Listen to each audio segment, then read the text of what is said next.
Good morning. Celkon mobile సమర్పిస్తున్న business breakfast షోకి స్వాగతం. ఏషియన్ మార్కెట్స్ మిక్స్డ్ గా ట్రేడ్ అవుతున్నాయి. షాంఘై ఇండెక్స్ అలాగే హ్యాంగ్సెంగ్ ఈ రెండు పాజిటివ్ గా ట్రేడ్ అవుతుంటాయి. మిగతా ఇండిసెస్ స్వల్ప నష్టాల్లో ట్రేడ్ అవుతున్నాయి. ఫ్రైడే రోజు కూడా యుఎస్ మార్కెట్స్ లాభాలతో క్లోజ్ కావడం చూసాం. ఇన్ఫాక్ట్ నాస్డాక్ మరొక ఆల్ టైమ్ హైని టచ్ చేసింది థ్యాంక్స్ టు గూగుల్ ఫ్రైడే ఒక రోజులోనే $60 బిలియన్ కంటే ఎక్కువ మార్కెట్ క్యాప్ను యాడ్ చేసింది. సో వరల్డ్లో ఇప్పుడు సెకండ్ మోస్ట్ వాల్యుబుల్ కంపెనీ ఏది అంటే గూగుల్నే చెప్తున్నారు. So after Apple it is Google. So 2000 సంవత్సరం తర్వాత లాస్ట్ 15 yearsలో ఒకే రోజులో $60 బిలియన్ కంటే ఎక్కువ మార్కెట్ క్యాప్ పెరిగిన స్టాక్ ఏదైనా ఉంది అంటే అది ఓన్లీ గూగుల్. సో ఆ రోజు ఒక రోజు ఫ్రైడే రోజే 16% లాభంతో క్లోజ్ అయింది గూగుల్. అండ్ దాని మార్కెట్ క్యాపిటలైజేషన్ ఇప్పుడు చూస్తే $460 బిలియన్. సో ఐటీ ప్యాక్ అంతా లాస్ట్ వీక్ బాగా పెర్ఫామ్ చేయడానికి one of the reasons Google performance అని కూడా మనం చెప్పుకోవచ్చు. సో లాస్ట్ వీక్ మనం చూస్తే కొన్ని కీ లెవెల్స్ను నిఫ్టీ సెన్సెక్స్ బ్రేక్ చేయడం చూసాం. సో ఒక పాజిటివ్ బ్రేక్అవుట్ వచ్చింది. 8600 పైన క్లోజ్ అయింది నిఫ్టీ 3% లాభంతో. బ్యాంక్ నిఫ్టీ 2% పెరిగినప్పటికీ ఓవరాల్ ఇండెక్స్ 3% పెరిగింది. సిఎన్ఎక్స్ ఐటీ అయితే అవుట్ పెర్ఫామ్ చేసింది. మనం ముందుగా అనుకున్నట్లు IT pack strong out performance last week చూసాం. సో ప్రతి వీక్నెస్లో కూడా ఐటీ స్టాక్స్ మనం పోర్ట్ఫోలియోలో యాడ్ చేసుకుంటూ ఉండాలనే దానికి మరొకసారి రుజువైంది. CNX IT pack performance last week 4% పెరిగింది.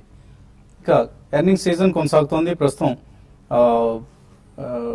ఎర్నింగ్స్ సీజన్లో డిసప్పాయింట్మెంట్స్ విషయం పక్కన పెట్టి ఈ వారంలో చాలా చాలా కీలకమైన రిజల్ట్స్ రాబోతున్నాయి. ఇన్ఫోసిస్ కావచ్చు, హెచ్డిఎఫ్సి కావచ్చు, హిందుస్థాన్ యూనిలివర్, అలాగే రిలయన్స్ ఇండస్ట్రీస్ ఇటువంటి కంపెనీస్ అన్ని కూడా రిజల్ట్స్ కొనసాగించబోతున్నాయి, రిజల్ట్స్ ప్రకటించబోతున్నాయి. అండ్ రిజల్ట్ సీజన్ ఎప్పటి వరకు అయితే మనకు డిసప్పాయింటింగ్ గానే ఉంది. సో లాస్ట్ వీక్ కూడా చూసాం. వీకెండ్లో వచ్చే ఫెడరల్ బ్యాంక్, కర్ణాటక బ్యాంక్, అలాగే ఏసీసీ ఇటువంటి కంపెనీల రిజల్ట్స్. ఫెడరల్ బ్యాంక్ రిజల్ట్ చాలా చాలా డిసప్పాయింట్ చేసింది. In fact one of the best performing private banks ఇది Federal Bank, old private sector బ్యాంక్స్లో. బట్ ఆ బ్యాంక్ పెర్ఫార్మెన్స్ చాలా చాలా పేలవంగా ఉంది. ప్రత్యేకించి నాన్ పెర్ఫార్మింగ్ అసెట్స్ పరిస్థితి. గ్రాస్ ఎన్పిఎస్ 33% పెరిగాయి, నెట్ ఎన్పిఎస్ 30% పెరిగాయి. సో ఫెడరల్ బ్యాంక్ వీకెస్ట్ రిజల్ట్ను ప్రకటించింది. అలాగే సేమ్ కర్ణాటక బ్యాంక్ పరిస్థితి కూడా. సో ఇటువంటి చిన్న చిన్న ప్రైవేట్ సెక్టర్ బ్యాంక్స్ పరిస్థితి ఎలా ఉంటే ఇక పిఎస్యూ బ్యాంక్స్ పరిస్థితి ఎలా ఉంటుందన్న భయం కొంత మార్కెట్స్లో కనిపిస్తుంది. So definitely Q1 performance all banks including private public will be weaker అని చెప్పేసి మనకు అర్థమవుతుంది. ఇక ప్రస్తుతానికి కీలకమైన ఫ్యాక్టర్స్ ఏవి అని మనం గమనిస్తే ఒకటి ఎర్నింగ్ సీజన్, రెండోది పార్లమెంట్ సెషన్స్, మాన్సూన్ సెషన్స్ ఈ వారంలో ప్రారంభమవుతున్నాయి. రేపే ప్రారంభం కాబోతున్నాయి పార్లమెంట్ సెషన్స్. సో ఇందులో రకరకాల బిల్స్ పాస్ అవుతాయా లేదా అన్నది ప్రశ్నార్థకం. ఎందుకంటే ఆల్మోస్ట్ 53 బిల్స్ పెండింగ్లో ఉన్నాయి రాజ్యసభలో, 12 బిల్లు లోక్సభలో పెండింగ్లో ఉన్నాయి. సో వీటిలో కీ బిల్స్ ఏవి అని చూస్తే రాజ్యసభలో ఆగిపోయిన బిల్ జిఎస్టీ అమెండ్మెంట్ బిల్, అలాగే ప్రివెన్షన్ ఆఫ్ కరప్షన్ ఇటువంటి బిల్స్ ఆగిపోయి. లోక్సభలో మాత్రం కీలకమైన ల్యాండ్ ఎక్విజిషన్ బిల్ ఇంకా పెండింగ్ లో ఉంది, పాస్ కావాల్సి ఉంది. సో ఇవన్నీ అవుతాయా లేదా అనేది మనకు ప్రశ్నార్థకం. ఎందుకంటే పార్లమెంట్ సమావేశాలకు సంబంధించి మార్కెట్స్ లో పెద్దగా ఎటువంటి ఎక్స్పెక్టేషన్స్ లేవు. ఒకవేళ ఏదైనా బిల్స్ పాస్ అయితే అనూహ్యంగా మాత్రం అది మార్కెట్స్ పాజిటివ్ గా తీసుకుంటాయి. ఎఫ్ఐఎస్ పెర్ఫార్మెన్స్ గమనిస్తే 606 crores worth stocks FIs cash bank చేశారు ఫ్రైడే రోజు. డొమెస్టిక్ ఇన్స్టిట్యూషనల్ ఇన్వెస్టర్స్ మాత్రం as usual 175 crores worth stocks అమ్మారు. సో ఓవరాల్ గా ఎఫ్ఐఎస్ నుంచి మార్కెట్స్ మంచి సపోర్ట్ అందుతుంది. లాస్ట్ 1 week లో 2500 crores worth stocks FIs cash markets లో కొనడం చూసాం. సో ఎఫ్ఐఎస్ నుంచి పాజిటివ్ రెస్పాన్స్ వస్తుంది మార్కెట్స్ సంబంధించి. ఇండియన్ మార్కెట్స్ కు కొంత మళ్ళీ ప్రిఫరెన్స్ పెంచినట్లుగా మనకు స్పష్టం అవుతుంది ఎఫ్ఐఎస్ నుంచి. So monsoon sessions and monsoon ఏ విధంగా ప్రోగ్రెస్ అవుతుంది, కొంత పికప్ కావాల్సిన పరిస్థితి కనిపిస్తుంది. అట్లీస్ట్ ఈ సెకండ్ హాఫ్ ఆఫ్ జూలైలో ఉన్న పికప్ అయితేనే మాన్సూన్ సంబంధించి చక్కటి ప్రోగ్రెస్ ఉన్నట్లు, లేకపోతే డెఫిషియెంట్ మాన్సూన్ మనం చూసే అవకాశం ఉంది. సో ఇవి ప్రస్తుతానికి మనకు కనిపిస్తున్న కీ ఫ్యాక్టర్స్ మార్కెట్స్ ను ప్రభావితం చేయబోతున్న అంశాలు. ఇక వీటికి సంబంధించి అనలిస్ట్ ఏమంటున్నారో అడిగి తెలుసుకుందాం. సో ఎటువంటి పెర్ఫార్మెన్స్ మీరు ఎక్స్పెక్ట్ చేస్తున్నారు నియర్ టైమ్ లో markets? Yeah, basically I think all bad news is also considered to be a good news అండి. మనకి మార్కెట్స్ ఫ్రైడే బిహేవియర్ చూస్తే మాత్రం ఎస్పెషల్లీ కొన్ని షేర్స్ ఏవైతే లాస్ట్ 1.5 year గా స్ట్రాంగ్ గా కన్సాలిడేట్ అయ్యాయో అవన్నీ కూడా మనం మల్టీ ఇయర్ హైస్ హిట్ అవ్వడం చూసాం. So I think there is renewed buying in some shares. Last 1 year లో పక్క పెట్టినవన్నీ కూడా I think they are coming in to the fore అండి. ఎస్పెషల్లీ మీడియా స్టాక్స్ ఒకటి, ఈ ఎఫ్డిఐ ఎఫ్ఐ ప్రపోజల్స్ ఇవన్నీ కూడా ఎప్పుడైతే సవరించారో దాని తర్వాత కొద్దిగా మన యాక్టివిటీ అనేది మనం బ్యాంకింగ్ స్టాక్స్ లో చూసాం. బట్ సబ్సిక్వెంట్లీ మనకి ఏదైతే రిజాయింటర్ అటువంటిది వచ్చిందో basically private sector banks constitution of portfolio 49% లోనే ఉంటుందని చెప్పి, సో అందుకని మనం కొద్దిగా బ్యాంకింగ్ లో రియాక్షన్ అనేది చూడొచ్చు. బట్ అదర్వైజ్ ఐ థింక్ కొన్ని స్టాక్స్ ఏవైతే లాస్ట్ 1 year లో చాలా స్ట్రాంగ్ అంటే మంచి స్టాక్స్ లార్జ్ క్యాప్ అని మీడియం అండ్ స్మాల్ క్యాప్ లో కూడా లాస్ట్ 1 year లో స్ట్రాంగ్ రేంజ్ బౌండ్ స్టాక్స్ ఉన్నాయి, అవన్నీ కూడా పాజిటివ్ ఉన్నాయి. సో గోయింగ్ ఫార్వర్డ్ మనకి రిజల్ట్స్ చాలా కీలకం అండి. రిజల్ట్స్ ఎలాగైతే వెలువడతాయో తప్పకుండా రిజల్ట్స్ అయిన తర్వాత ప్రైస్ డిస్కవరీ తర్వాత I think market should be reasonably positive అండి. మధ్యలో ఏదైనా నెగిటివ్ క్యూస్ అంటూ రావచ్చు అంటే ఓన్లీ పార్లమెంట్ తరఫున రావాలండి. బట్ ఈవెన్ మాన్సూన్ మనకి నార్త్ లో బాగానే ఉందని చెప్పేసి ఐఎండి వాళ్ళే డేటా అది ఇచ్చారు. సౌత్ లో it has to progress, definitely south లో ఇప్పటిదాకా డెఫిసిట్ ఉంది. సో కొంచెం మనకి సౌత్ లో కనుక మాన్సూన్ బాగుంటే ఐ థింక్ ఇన్ఫ్లేషన్ కట్టుదిట్టం అయినట్టే. మనకి ఇంట్రెస్ట్ రేట్ కట్ అనేది ఇమీడియట్లీ ఉన్నా లేకపోయినా కానీ ఐ థింక్ ట్రజెక్టరీ అనేది డౌన్వర్డ్ ఉంది కాబట్టి I think there'll be some positive sense. So overall గా ఐ థింక్ మార్కెట్ లో ఇక్కడ నుంచి పాజిటివ్ నేచర్ ఎక్కువ ఉంటుంది. But even now I think buying on declines is a suggestion. So basically మనకి ఈ రోజు మళ్ళీ ఫార్మా స్టాక్స్ మనం ఫ్రైడే నాడు చాలా స్ట్రాంగ్ పర్ఫార్మెన్స్ చూసామండి. ఐటీలో మళ్ళీ రెన్యూడ్ ఎంతూజియాజం అనేది వచ్చింది. సో ఇవన్నీ కూడా మనం చూసుకుంటే బ్యాంక్ లో ప్రైవేట్ సెక్టర్ బ్యాంక్స్ ఇప్పటిదాకా ఒక్క ఇండస్ఇండ్ బ్యాంక్ తప్పించి మిగతా వాటిలో non performing assets and even NIS and NIMs కొద్దిగా they have taken a beating. So I think next 1 or 2 quarters కూడా బ్యాంకింగ్ రంగం షేర్స్ కన్సాలిడేషన్ ఫేజ్ లోనే ఉంటాయి. అదర్వైజ్ కొన్ని సెక్టర్స్ మాత్రం definitely I think they will do very well అండి. So auto ancillary, pharmaceuticals and mid and small cap IT sector ఇటువంటి అన్నింటిలో కూడా definitely I think they will be positive buying on every decline. So one should be ready, keep your money ready and next 10 to 15 days లో వచ్చిన ఆపర్చునిటీని మాత్రం తప్పకుండా utilise చేసుకోవాలి. Screen మీద చూస్తున్నారు ఇంటర్నేషనల్ మార్కెట్స్ లో గోల్డ్ ప్రైసెస్ బాగా వీక్ అవుతున్నాయి. లాస్ట్ ఫ్యూ వీక్స్ గా చెప్తూనే ఉన్నాం, వెయిట్ చేయండి గోల్డ్ ఇప్పుడే కొనొద్దు అని. సో వీక్నెస్ కొనసాగుతోంది. అటు క్రూడ్ ప్రైసెస్ లో ఇటు గోల్డ్ అండ్ సిల్వర్ ప్రైసెస్ లో కూడా వీక్నెస్ కొనసాగుతోంది ఇంటర్నేషనల్ మార్కెట్స్ లో. నిన్న ఒక రోజులోనే ఆల్మోస్ట్ 2.5% క్షీణించాయి gold prices and silver prices కూడా. టెక్నికల్లీ మార్కెట్స్ పరిస్థితి ఎలా కనిపిస్తుంది మీకు? ఐ థింక్ మీరు గోల్డ్ చెప్తున్నారండి. బేసికల్ ఐ థింక్ వీటిలో కొద్దిగా ఒక డౌన్ ట్రెండ్ వచ్చే అవకాశం ఉంది. మనం 2013 లో ఏదైతే ఉందో 24,830. సో ఆల్మోస్ట్ ఇక్కడ నుంచి మనం ఒక 300 to 500 పాయింట్స్ పడితే కనుక ఒక మంచి క్రాక్ వచ్చే అవకాశం ఉంది ఈవెన్ ఇండియన్ మార్కెట్స్ లో కూడా. అండ్ నెక్స్ట్ మీనింగ్ఫుల్ సపోర్ట్ అనేది మనకి 22,800. సో డెఫినెట్లీ మనం గత కొన్ని షోస్ లో చెప్తున్నట్టుగా గోల్డ్ అండ్ సిల్వర్ కంటిన్యూస్ గా దూరం ఉండమని చెప్తున్నాం. ప్రాబ్లీ ఈ 2 లెవెల్స్ కనుక బ్రీచ్ అవుతే ఐ థింక్ గోల్డ్ మాత్రం ఒక 1000 to 1500 పాయింట్స్ పడే అవకాశం ఉంది. అదేవిధంగా నిఫ్టీ మనం చూస్తే probably higher tops higher bottoms form అయినప్పటికీ మనకి ఫాలో బయింగ్ అనేది కనపట్లేదు నిఫ్టీలో. సో ప్రాబ్లీ 86.45 ఏదైతే ప్రీవియస్ స్వింగ్ హై ఉందో అది దాటితేనే మళ్ళీ నెక్స్ట్ అప్ మూవ్ వచ్చే ఛాన్స్ ఉంది. అండ్ మనకి 87.22 అండ్ 88.44 అనేది ఒక కీలకమైన రెసిస్టెన్స్ జోన్ గా మనం పరిగణిస్తాం. సో ఈ స్టేజ్ లో ఐ థింక్ ట్రేడర్స్ మటుకు ఫ్రెష్ లాంగ్స్ అయితే అవాయిడ్ చేయాలి. బట్ ఎగ్జిస్టింగ్ లాంగ్స్ మాత్రం ప్రీవియస్ స్వింగ్ హై ఏదైతే ఉందో ప్రాబ్లీ 8561 దాని కింద క్లోజింగ్ బేసిస్ లో స్టాప్ లాస్ పెట్టుకుని హోల్డ్ చేయాలి. అండ్ అదేవిధంగా మార్కెట్ కనుక ర్యాలీ అయ్యి 87.50 అండ్ 88 వెళ్తే కొద్దిగా ప్రాఫిట్ బుకింగ్ అనేది అడ్వైజబుల్ ఈ స్టేజ్ లో. అదేవిధంగా మనకి కీలకమైన సపోర్ట్ అనేది 20-day మూవింగ్ యావరేజ్ ఏదైతే 8434 దగ్గర ఉంది. సో ఇక్కడ నుంచి కూడా ఆల్మోస్ట్ 170 పాయింట్స్ కింద సపోర్ట్ ఉంది కాబట్టి మేబీ మార్కెట్ లో డిప్స్ వస్తే కనుక షార్ప్ కరెక్షన్స్ వస్తే కనుక డెఫినెట్ గా లాంగ్ సైడ్ ఎంటర్ అవ్వాలి. లేదంటే contrarian traders probably 8500 8550 puts attempt చేయొచ్చు ఈ స్టేజ్ లో with strictly 8670 as stop loss. అదేవిధంగా బ్యాంక్ నిఫ్టీ చూస్తే కనుక మనకి థర్స్డే రోజు ఒక మేజర్ అప్ మూవ్ చూసాం. అండ్ ఐ థింక్ ఇప్పుడు ఒక కన్సాలిడేషన్ జోన్ లో వెళ్లే అవకాశం ఉంది. మేబీ 19,038 ఉన్నంత కాలం కొద్దిగా స్ట్రాంగ్ గా ఉండే అవకాశం ఉంది. 19,038 బ్రేక్ అయ్యి దాని కింద అట్లీస్ట్ 1 day క్లోజ్ అవుతే కనుక 18,600 అనేది నెక్స్ట్ కీలకమైన సపోర్ట్. అదేవిధంగా 19,370 అండ్ 19,400 దగ్గర ఒక గట్టి రెసిస్టెన్స్ ఉంది. సో ఈ స్టేజ్ లో రిస్క్ రివార్డ్ బుల్స్ కి ఫేవరబుల్ లేదు కాబట్టి లాంగ్స్ అయితే అవాయిడ్ చేయాలి. మేబీ మార్కెట్ ఒక స్టీప్ కరెక్షన్ వస్తే మేబీ 18,800 దగ్గర లాంగ్స్ అటెంప్ట్ చేయొచ్చు. So mid and small caps లో హైట్ అండ్ యాక్టివిటీ మనం చూస్తున్నాం, అవుట్ పెర్ఫార్మ్ చేస్తున్నాయి లార్జ్ క్యాప్స్ కంటే కూడా. Mid caps and small caps new highs దగ్గర ఉన్నాయి. Both mid cap index and Nifty junior కూడా కేర్ఫుల్ గా ఉండాలి. ఏ మిడ్ క్యాప్ పెడితే ఆ మిడ్ క్యాప్ ని లేదా పెన్నీ స్టాక్స్ ని పోర్ట్ఫోలియోస్ లో యాడ్ చేసుకోవద్దు. ఇక్కడ నుంచి డబుల్ అవుతాయి ట్రిపుల్ అవుతాయి అనే ఆశలతో తర్వాత అవి ట్రేడింగ్ కూడా కాకపోయే పరిస్థితి వస్తుంది కొన్ని కంపెనీల పరిస్థితి విషయంలో. కాలర్స్ లైన్ ఉన్నారు. నాగపూర్ నుంచి బెనర్జీ. హలో హలో అడగండి బెనర్జీ. నమస్కారం సార్. నమస్తే అండి, అడగండి. సార్ నాది 2 years నుంచి Jubilant Life Science and SBBJ every Friday one share కొంటున్నాను సార్. నేను I'm in the right direction or not? ఈ రెండు స్టాక్స్ ఆయన ఎస్ఐపి లాగా చేసుకుంటూ వస్తున్నారు, వీక్లీ ఒక షేర్ కొంటున్నారట. రెండు మంచి stocks.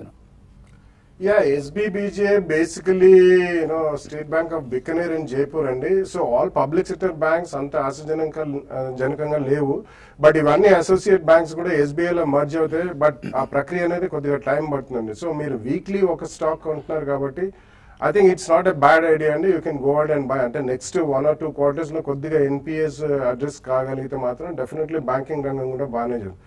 Jubilant life sciences definitely ఉన్న ఫార్మస్యూటికల్ స్టాక్స్ అన్నిట్లో కూడా దాన్ని ఒకటి డివిజన్ హైవ్ ఆఫ్ చేసి ఫార్ములేషన్ సెపరేట్ లిస్ట్ చేయాలని చెప్పి కూడా వాళ్ళు ఆలోచిస్తున్నారు. సో అది కూడా ఒకవేళ అయితే మాత్రం even that will be good. Last 2 years నుంచి అంటున్నారు కాబట్టి ఐ థింక్ మీ average price should be decent, about 200 to 210 zone లో ఉంది. I think we can continue with both of them అండి. ఇంకా బెటర్ స్టాక్స్ మీరు పిక్ చేసుకుని ఉండాల్సిందండి ఎస్ఐపి కోసం. But anyway they are also not bad stocks. But ఒక స్టెల్లర్ పెర్ఫార్మెన్స్ మాత్రం ఎక్స్పెక్ట్ చేయదు. They might give you consistent and study returns. Rajasekhar Nellore నుంచి. హలో. గుడ్ మార్నింగ్ వసంత్ గారు. మార్నింగ్ అండి. గుడ్ మార్నింగ్ బాలా గారు. గుడ్ మార్నింగ్ అండి. సింటెక్స్ ఇండస్ట్రీస్ 105 లో తీసుకున్నానండి. ఈ రిజల్ట్స్ కూడా పెద్ద ఆశాజనకంగా లేదు, 12% మాత్రమే quarter-on-quarter పెరిగింది. ఇంకొక 1 year ప్లస్ ఉంచుకోవచ్చా, లేకపోతే ఎగ్జిట్ అవ్వచ్చా? అలాగే కేఫ్ కాఫీ డే IPO రాబోతుంది, అది ఎలా ఉంటుంది, సబ్స్క్రైబ్ చేయొచ్చా? యా, బేసికలీ సింటెక్స్ ఇప్పుడు మనకి మళ్ళీ క్రూడ్ క్రాకింగ్ అనేది చూసాం లాస్ట్ 2-3 days లో. Sintex is a decent company, కానీ ఒకటే ఏంటంటే దానికి కొద్దిగా డెట్ బర్డెన్ ఎక్కువ అండి. Company wise it's a good company. So మీరు 1 year ప్లస్ ఉంచుకోవాలనుకుంటే మాత్రం డెఫినెట్లీ 105 ఒక 10 to 15 రూపీస్ అది పడ్డం అనేది పెద్ద మేజర్ కన్సర్న్ కాదు. బట్ ఎప్పుడైనా కానీ Sintex is a highly liquid stock కాబట్టి మీరు ఒక 10-15% స్పర్ట్స్ వచ్చినప్పుడు ఒకసారి క్వాంటిటీ ఎక్కువ ఉంటే కొద్దిగా అమ్మే యావరేజ్ కాస్ట్ తగ్గించుకోండి. Next 1.5 year you will definitely get decent return అండి. Cafe Coffee Day, unless we see the fundamentals, definitely pricing ఎలా ఉంటుందండి. Company wise it's one of the most sought after brand names and one of the finest companies in QSR అండి, quick service restaurants అంటారు. And that will be the only company in competition to listed company Jubilant Foods. So అది వచ్చిన తర్వాత definitely we can take a call అండి. But otherwise it's a great brand. One should definitely invest some portion into it. Line ఉన్నారు Tirupati. Hello. Sir నమస్తే sir. నమస్తే అండి, అడగండి.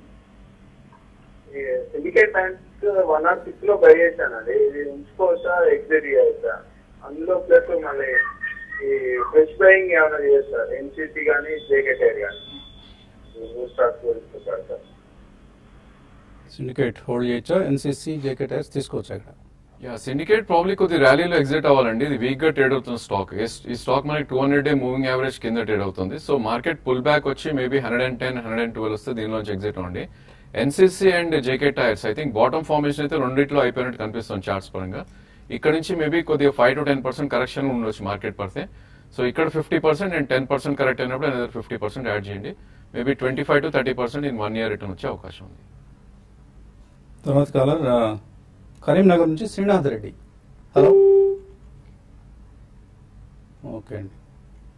నల్గొండ నుంచి కాలర్ లైన్ ఉన్నారు వెంకట్. హలో. నమస్తే, అడగండి.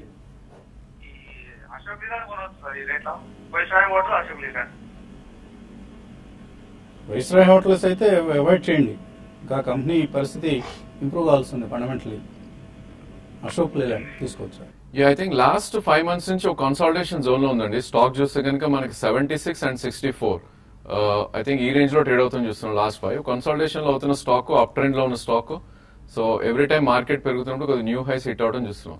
సో డెఫినెట్లీ మీరు ఫ్రెష్ పొజిషన్ అయితే ఇక్కడ యాడ్ చేయండి ఫస్ట్ ప్రైస్ పాయింట్ గా. అండ్ అదేవిధంగా మార్కెట్ కరెక్ట్ అయ్యి ఒక 10 రూపీస్ పడితే కనుక సెకండ్ ప్రైస్ పాయింట్ తీసుకోండి. ప్రాబ్లీ నెక్స్ట్ మీనింగ్ఫుల్ రెసిస్టెన్స్ అనేది మనకి 88 and 90 దగ్గర వచ్చే అవకాశం ఉంది. సో డెఫినెట్లీ బై చేయండి. సూళ్లూరుపేట నుంచి నరసింహారావు. హలో. హలో. అడగండి నరసింహారావు. సార్ అడగండి, ప్రశ్న అడగండి. GIC హౌసింగ్ ఫైనాన్స్ అండి 300 shares. ఫెడరల్ బ్యాంక్ కూడా ఉన్నాయి 1000 shares. ఉంటుందా? ఒక 1 year వెయిట్ చేస్తాను. ఉంటుందా? రెండు హోల్డ్ చేయొచ్చా? Yeah GSC housing results were decent enough అండి. అంటే అంత స్పెక్టాక్యులర్ గా లేవు కానీ definitely they are decent enough. So definitely hold చేయమని చెప్తాను. ఫెడరల్ బ్యాంక్ ఈ రోజు చూడండి, ఎందుకంటే మన రిజల్ట్స్ వచ్చాయి, results were not up to expectations are slightly weaker. కాబట్టి ఓవరాల్ నెక్స్ట్ 1 year ప్లస్ ఉంటే మాత్రం డెఫినెట్లీ హోల్డ్ చేయండి. అడిషనల్ గా కొనాలనుకుంటే మాత్రం just wait for 3 to 5 days, కొద్దిగా స్టెబిలైజ్ అయిన తర్వాత కొనొచ్చు. But otherwise you can hold GSC housing finance. Sominaidu Vizianagaram నుంచి. హలో, గుడ్ మార్నింగ్ వస్తుంది గారు. గుడ్ మార్నింగ్ అండి.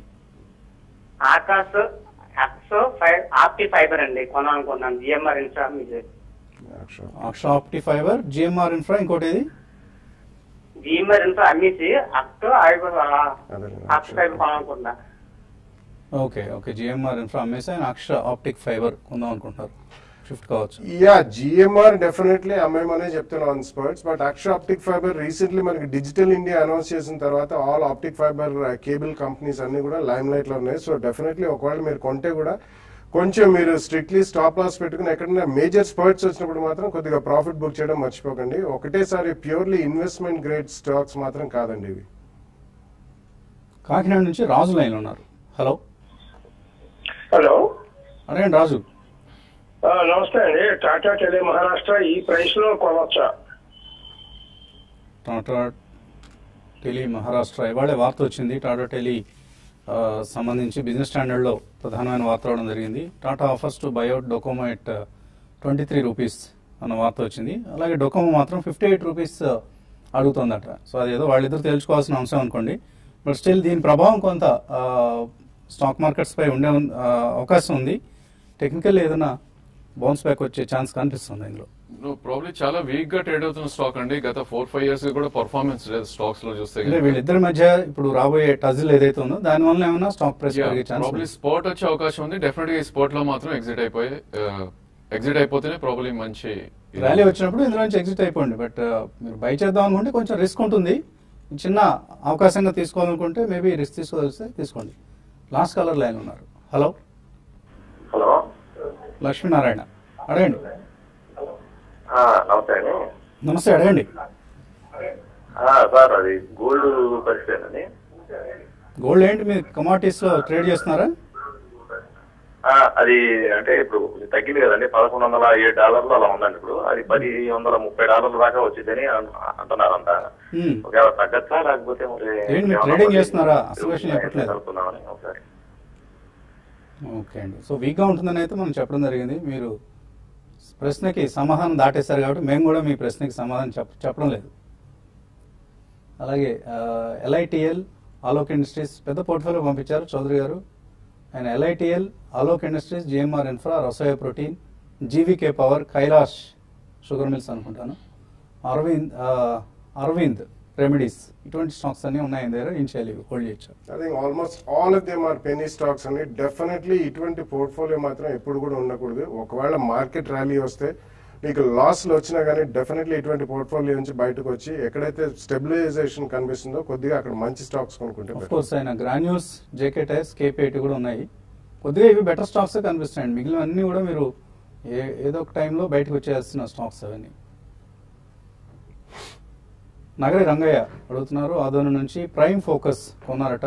యావరేజ్ ప్రైస్ 52 రూపీస్లో 1 year నుంచి హోల్డ్ చేస్తున్నారు. హోల్డ్ చేయొచ్చా? యా బేసికలీ వీళ్ళు కూడా డిజిటల్ ఎఫెక్ట్స్ వీటిలో ఉన్నారండి. అండ్ రీసెంట్లీ వాళ్ళు అంటే లాస్ట్ 1-2 years లో 1 or 2 acquisitions మూలాన వాళ్ళకి కొంచెం డెడ్ బర్డెన్ అనేది పెరిగి పర్ఫార్మెన్స్ వైజ్ అంత మనకి క్వార్టర్ కనిపించలేదు. బట్ ఇటువంటి స్టాక్స్ లో ఉండాలంటే మాత్రం అట్లీస్ట్ 2 to 3 years వ్యూ ఉండాలి. ఒక మంచి కమర్షియల్ హిట్ లాంటిది ఏదైనా అయితే మాత్రం ఇది లంపీగా ఉంటే నేచర్ ఆఫ్ రిజల్ట్స్ ఒక్కొక్క క్వార్టర్లో స్ట్రాంగ్ గా ఉంటాయి. అట్లాంటి స్పర్ట్ ఎప్పుడైనా వచ్చినప్పుడు మాత్రం డెఫినెట్లీ బయటపడండి. మోహన్ రావు అడుగుతున్నారు. బయోకాన్ 220లో కొన్నారు. ఇది అమ్మేసి సింజిన్ ఐపీఓకి అప్లై చేద్దాం అనుకుంటున్నారు. చేయొచ్చా? కొంత పార్ట్ అమ్మేసి. యా సింజిన్ కూడా అంత మనకి సింజిన్ అనౌన్స్ చేసిన తర్వాత కూడా బయోకాన్ లోనే అంత పర్ఫార్మెన్స్ మనం చూడలేదండి. సింజిన్ లో డెఫినెట్లీ అప్లై చేయండి. బట్ ఇది కూడా మీకు స్పర్ట్స్ వచ్చినప్పుడు మాత్రం బయోకాన్ నుంచి కొద్దిగా బయటపడి probably performing stocks like Indoco Remedies, Granules, Unichem, JB Chemicals ఇటువంటి ఏదన్నా చిన్న కరెక్షన్స్ వచ్చినా వాటిలోకి ఎంటర్ అవ్వడం బెటర్ అండి. లక్ష్మీనారాయణ అడుగుతున్నారు. హెచ్యుఎల్లో 10 years కోసం ఇన్వెస్ట్ చేయొచ్చా ఇక్కడ? Yeah, 10 years is a very long period, and especially HUL last 2 years, it's been a completely range-bound share, though number one share in FMCG and MNC.